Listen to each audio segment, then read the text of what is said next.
الحمد لله وحده والصلاة والسلام على من لا نبي بعد. د قربانی په څاروي کې بهتره ده چې خط تازه او چاغ وي او داسې عیب پکې نه وي چې څاروی ورسره بې ډوله ښکاري. په څاروي کې هغه مشهور عیبونه چې قرباني ورسره نه کیږي نو د هغې تفصیل دا دی. اول ډوندوالی دی چې څاروی ډوند دي.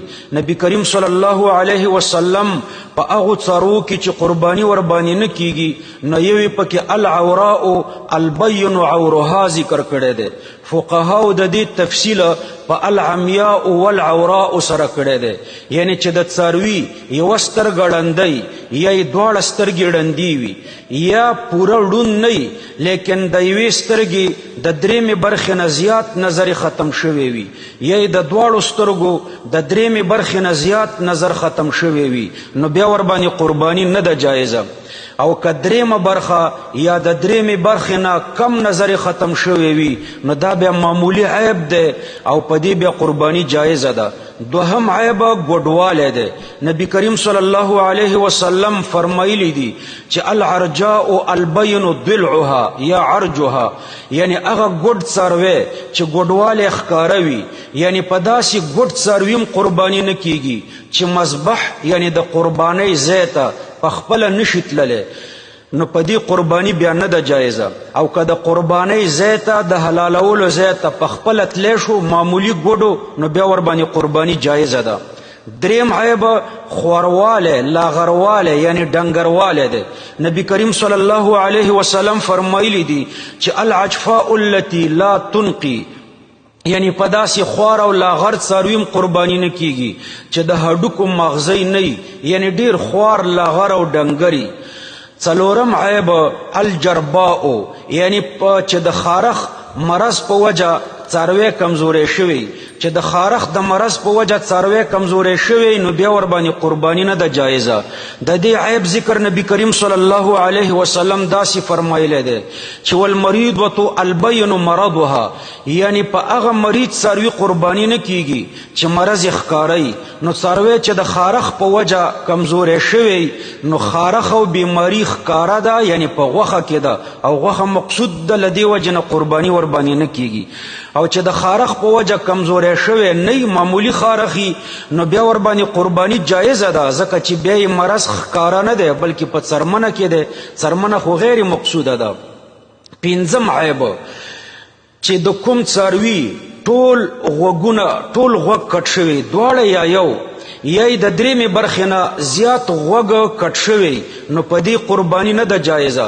د حضرت قتاده رضی الله عنه په حدیث کې راغلی دي چې نهى رسول الله صلی الله علیه وسلم عن غضباء القرن والاذن. حضرت قتاده فرمایلی دي چې غضباء هغه څاروي ته وایي چې نیم یا زیات غوږ کټ شوی، یعنی نبی کریم صلی الله علیه وسلم په هغه څاروي د قربانۍ کولو نه منع کړې ده چې نیم غوږ کټ شوی یا د نیم نه زیات غوږ کټ شوی.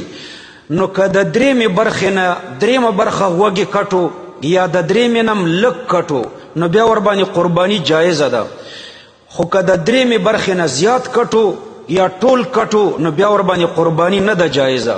شپږم سکا، یعنی په داسې څاروي قرباني نه ده جایزه چې پیدایشي غوږونه نه، دا په دلالت النص ثابته ده، ځکه چې د کوم څاروي غوږ کټ شوی په هغه قرباني نه ده جایزه، نو چې د کوم بالکل غوږ نه نو په هغه په طریقې اولا نه ده جایزه. البته که غوږونه واړه وي نو بیا ورباندې قرباني جایزه ده. اوم بطرا، دام د نسائی په روایت کې راغلی دی، یعنی په داسې څاروي قرباني نه ده جایزه چې ټوله لکۍ کټ شوي وي یا یې د درېیمې برخې نه زیاته لکۍ کټ شوي وي نو بیا ورباندې قرباني نه ده جایزه.